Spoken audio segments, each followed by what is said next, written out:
let's talk about the club. Now, I've seen a particular video where somebody, a former club owner in Atlanta on Jared Wilson channel, and I might clip it, I probably won't, was saying that, black people, why do they charge so much money going to black clubs? I'm going to address that. I'm going to address, going to the clubs and all that type of stuff and, how it's changing and all that. So I kind of, for the men, I kind of talk about going to the club and all that. So, and what it used to be and how it is, right? But, so they saying now that in Atlanta, they charging them to park. They doing that everywhere. They charge you to get in. They charging you forced gratuity. They doing all these charges on the front end. That's front end. Park. Gratuity.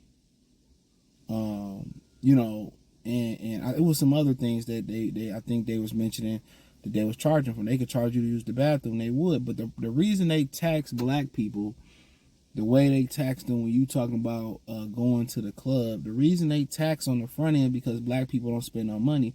You hear people say, well, at white clubs, that you get in for free, they don't tax you because white people are going to spend money. Non-black people are going to spend money. They're gonna buy drinks. They're gonna buy drinks for people at around the bar. They're gonna buy drinks. They're gonna buy. They're gonna tip. They're gonna buy food. They're gonna tip the waitress. They're gonna tip the people that buy food. So, and they make all their money. So I don't have to charge you on the front end because throughout the night, I don't have to overcharge for liquor. I don't have to overcharge for bottles. I don't have to do a cover fee because they're going to spend money. They're going to buy bottles. They're going to buy shots. They're going to buy drinks. They're going to buy food to be there. They're going to buy food to go. And another reason why the security risk is there are security risks, but it's not as DEFCON. You'll see, a bar fight here and there, stuff like that. But for the most part, with the risk with black people, is that somebody gonna get shot. It's gonna be some ignorant shit. I'm gonna have to be forced to shut down. So I gotta get as much money. Some of them people that's coming in, they not spending no money. They sneaking bottles of liquor in. They sneaking food in their purses. They eating before they come. They spend no money in the establishment. And you're a high security risk. We got black people going there, you become a targeted business. And I guarantee you, if you look at the longevity or the tenure of one black club and average black clubs and average white club, I guarantee you the white club, it goes longer. Something as stupid as, the security guards allowing people to sneak guns in, people sneaking guns in, the whole ignorant, the music is demonic a lot of the times. Niggas smoking weed in there when they not supposed to. So you make the business a target. It's a high risk and a high risk business. It's a high risk business. So guess what? I got to get as much money as I can up front because at the end of the day, one fool can be walking out and step on somebody's shoes to shoot out. I'm shut down for a month, for 2-3 months. Still got to pay the lights. Still got to pay the water. Got to change over management. Got to sell it and lose money on it. So you got to understand, black people don't spend money. They find ways to be cheap. It's like an old saying be going, like you going to a black establishment with black people, they always trying to talk you down. The sweater is $100. I remember I bought a sweater from a brother in Detroit. He has a boutique shop named, whatever they call it, Mill Shop. 313, good brother. I met him. My birthday fell on 313 or whatever. And I shot many, many years ago. He had the store down there by Belle Isle on Jefferson, on West Jefferson. But now he has a store in the Fashion District in Livernois. I haven't been, but I got love for that brother. Brother was solid. Great customer service. Great information. I bought some things from him. He said, "I know you buy this. I'll give you a deal on this, that, and the third." I bought some shit from him before. So yeah, I bought some shit from him and he gave me a deal. I didn't ask for. Didn't even want to get. I didn't even, want a deal. I wanted to support his business. I wanted to support his business. So, yeah, I ain't even asking for a deal. But like I continue to say, black people always want to come in and get a deal or the price, complain about why the price is too high, why the shots $10. The shots over, they want you. We got to start being patrons. You got to start spending money. And then, unfortunately, the people that willing to spend money, we tax them. We tax them.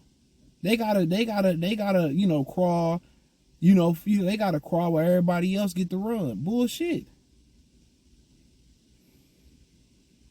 Bullshit. So that's the problem. It's high risk of violence, high risk of criminal activity. Don't spend money. So now when you don't spend money, I have to raise the prices up, give gratuity for the waitresses all the way around. He's charged for parking. I gotta recoup that money somewhere. That's a fact. I have to recoup the money somewhere. It's a business. I got to get as much money as I can because a lot of them start getting violent. A lot of them start doing shit like that. And it's like, it's a wrap. A lot of people start getting violent, start fighting. And then my club shut down for 90 days, a month, or can't open. I just lost an investment. Fuck I'm going to do? Turn it into a dispensary? You do different nightclubs. You know what I'm saying? You notice on the black night or different days, you don't make no money, don't spend no money. She didn't snuck the Don Julio up in the club. They done stuck the 1800 in the club. They like, damn. So that's what it is now. It's kind of talking to the men about doing the club thing and going to the club. I remember, I was working at this joint a while ago, right? I'm working and I'm complaining about on the seniority list at Chrysler. I'm complaining about, I got Tuesdays and Wednesdays off. It was some shit like that. Monday, Tuesday off, Tuesday, Wednesday off, whatever, right? And he like, the white guy was like, those are the best days to have off. You go to the bar, that's when the women are the freakiest and all this type. And I didn't know no better. You know what I'm saying? I didn't know no better. Real spill. I didn't know. But to be honest, he was right. And I remember me and my homies used to go to the club. And, this is when it was a good time. This is in late 2000s, early 2010s. This when it was that. And you spend that money up front, right? You spend, they charge you $20 just to get, and we teenagers. They charge you $20 just to get in. That was then. The women get in free $20. We didn't buy bitches drinks, nothing. So I already know how it go. They charging you a dub to get in.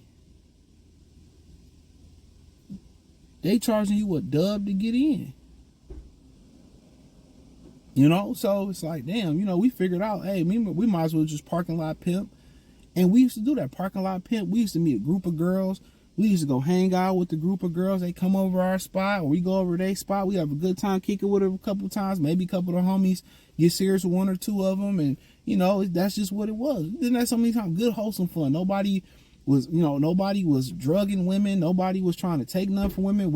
It was just a good fucking wholesome time. I done met girls at the club and met them right after the club and pulled up on them. It was a different time. You spend all that money going to the club, and I think clubs really, like those type of clubs should be like a traditional club should be for people 30 and up. When you got money. I would make a club 30, 35 and up. That's how you're going to flip money in the black community. But as my experience is going to the club, yeah, it's a good time. And, sometimes you have fun, but ultimately you go to the club and you leave empty handed. No bitch. No nothing. You like, I was a failure. All this money I spent, you bought bitch drinks and all this, and all the money you spent, you leave with nothing. The bar is way better. That's what he was trying to tell me. The bar is way better. Women come in by themselves. The music usually ain't too loud. They can hear you. It's, icebreaker. Y'all go shoot pool, throw darts. You get to know if you see certain women by themselves, you know what they here for. You know what I'm saying? So the bar is way better. Way more intimate. That's why when I first meet a woman, I don't mind going. I like to go to a bar. Especially before the music get loud, you talk, have a good time, watch a game. Y'all able to socialize and talk. At the club, you trying to speak over the music and all that type of shit. You know what I'm saying? So at the end of the day, clubs just be taxing niggas and then, free before 10. And you there at 8 o'clock and they only let 5 dudes in for free. And don't forget, when you go to parties, You don't know what it look like inside. So, you know, after 10, they like, oh, $20, $30. So you pay $20, $30, $40 to get in the club. And ain't no bitches in there. That didn't happen before too. So the club is just, it doesn't matter. That's why you see a lot of women at the club by themselves. You see a lot of women in the club by themselves. They're there by themselves, dancing on their homegirls, no guys to be found. You know, you chilling, you talking to a girl, you buying her drinks. Next thing you know, she leaving, and I'm going home to my boyfriend. I'm like, bitch, fuck that. You know what I'm saying? I'm good. So that's kind of the club thing, man. Hopefully y'all enjoyed the video, man. Thumbs up the video, share the video, subscribe to the channel. And subscribe button is the bell icon button. Hit all notifications, increase the chance. Get notifications. We go live or drop video. Join Patreon. It's on the link in the description. Peace.